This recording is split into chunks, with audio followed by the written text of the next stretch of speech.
మన రక్షకుడైన యేసుక్రీస్తు నామములో అందరికీ వందనాలండి. ఈరోజు దేవుని మాటలు అపోస్తలుల కార్యములు 18వ అధ్యాయం 10వ వచనం.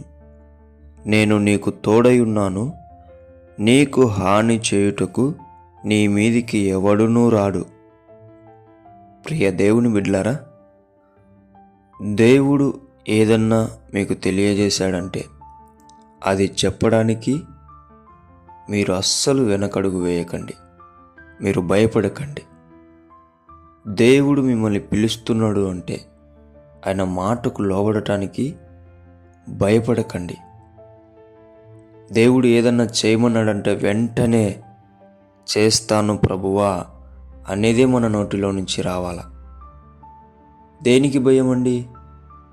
దేనికి వెనకడుగు వేయాలా? మనుషుల కోసం చూసా, వాళ్ళు ఏమీ చేయలేరు. నీకు దేవుడు తోడున్నాడు. ఆయన తోడుండగా ఏ మనిషి నీకు ఏ హాని చేయలేడు. ఆమేన్. దేవుని బిడ్డలారా, దేవుని పిలుపుకు లోబడండి. దేవుడు ఏం చెప్తే చేయడానికి రెడీ అయ్యి దేవుని పని చేయడానికి ఇష్టపడండి. దేవుడు మీకు తోడైండును గాక. ఆమేన్. ప్రార్థించుకుందాం. దేవా, మీకు వందనాలు, స్తుతులు, స్తోత్రాలు నాయనా. నీ బిడ్డలు నీ పిలుపుకు లోబడుకోకుండా భయపడుతూ తిరుగుతుంటున్నారేమో, చెప్పింది చేయడానికి భయపడుతూ ఉంటున్నారేమో.